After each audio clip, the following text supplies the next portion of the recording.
ख्वाजा मोइनुद्दीन चिश्ती, जिनका नाम लाखों लोग अदब से लेते हैं, वो अजमेर शहर में आराम फरमा रहे हैं। गरीब नवाज के नाम से मशहूर उनकी दरगाह पर हर धर्म के लोग आते हैं। 1141 में संजर पर्शिया में पैदा हुए मोइनुद्दीन साहब की पूरी जिंदगी इस्लाम का पैगाम फैलाने में गुजरी।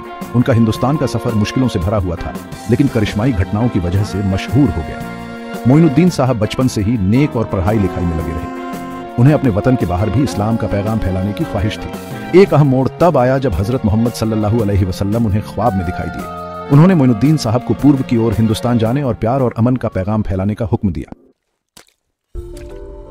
पैगंबर साहब के शब्द मोइनुद्दीन साहब के दिल में घर कर गए। उन्हें पता था कि यह खुदा का बुलावा है। उन्होंने अपने मुरीदों को इकट्ठा किया और एक लंबे और मुश्किल सफर की तैयारी की। वो पूरब की तरफ उगते सूरज की दिशा में इस्लाम का पैगाम लेकर चल पड़े। यह सफर बहुत मुश्किलों भरा था। तपती धूप में रेगिस्तान पार किए और खतरनाक पहाड़ों से गुजरे। फिर भी उनका ईमान मजबूत रहा। पैगंबर साहब के शब्द और उनकी अपनी भक्ति ही उनकी ताकत थी। बरसों के सफर के बाद मोइनुद्दीन साहब और उनके साथी दिल्ली पहुंचे। शहर के चहल पहल वाले बाजार और अलग अलग तरह के लोग उन पर गहरा असर डाले, लेकिन उनका असली मंजिल और आगे दक्षिण में अजमेर में था, जो एक राजपूत रियासत थी। अजमेर में उनका स्वागत अच्छे बुरे दोनों तरह के लोगों ने किया। वहां के लोग, जो ज्यादातर हिंदू थे, इन नए लोगों को शक की निगाह से देखते थे। पृथ्वीराज चौहान, जो राजपूत राजा थे, उनके बढ़ते प्रभाव से चिंतित थे। हालात तब और बिगड़ गए जब पृथ्वीराज चौहान के कुछ सिपाहियों ने मोइनुद्दीन साहब और उनके साथियों से टकराव किया। सिपाही डरते थे कि ये लोग उनके समाज में गड़बड़ी फैलाएंगे, इसलिए उन्होंने उन्हें अजमेर छोड़ने को कहा। मोइनुद्दीन साहब ने अपनी शांत स्वभाव से सबको समझाने और अमन बनाए रखने की कोशिश की। ये टकराव अनासागर झील के पास बाराज गया। जैसे ही तनाव बढ़ा, एक करिश्मा हुआ जिसने इतिहास बदल दिया। पूरे अजमेर में यह बात फैल गई कि मोइनुद्दीन साहब ने करिश्मा दिखाया है। लोग ये नजारा देखने के लिए उमड़ पड़े। राजपूत सिपाही भी हैरान रह गए। अनासागर का करिश्मा एक अहम मोड़ साबित हुआ। लोग मोइनुद्दीन साहब को इज्जत और श्रद्धा की नजर से देखने लगे।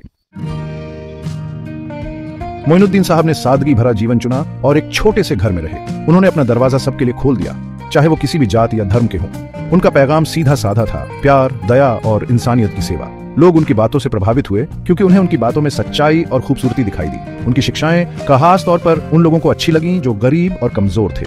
उन्होंने खुदा की नजर में सबकी बराबरी पर जोर दिया। बराबरी के इस पैगाम ने उस समय के समाज के नियमों को चुनौती दी।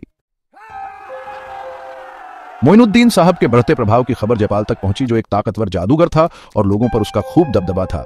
मोइनुद्दीन साहब की बढ़ती लोकप्रियता से डरकर जयपाल ने उन्हें एक खुले मुकाबले के लिए ललकारा, ताकि वो उन्हें बदनाम कर सके।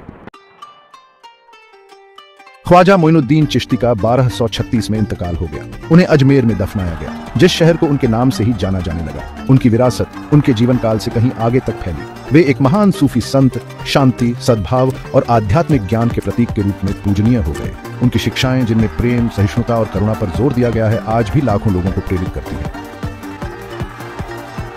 अजमेर में उनकी दरगाह, जिसे अजमेर शरीफ दरगाह के नाम से जाना जाता है, उनकी अमर विरासत का प्रमाण है।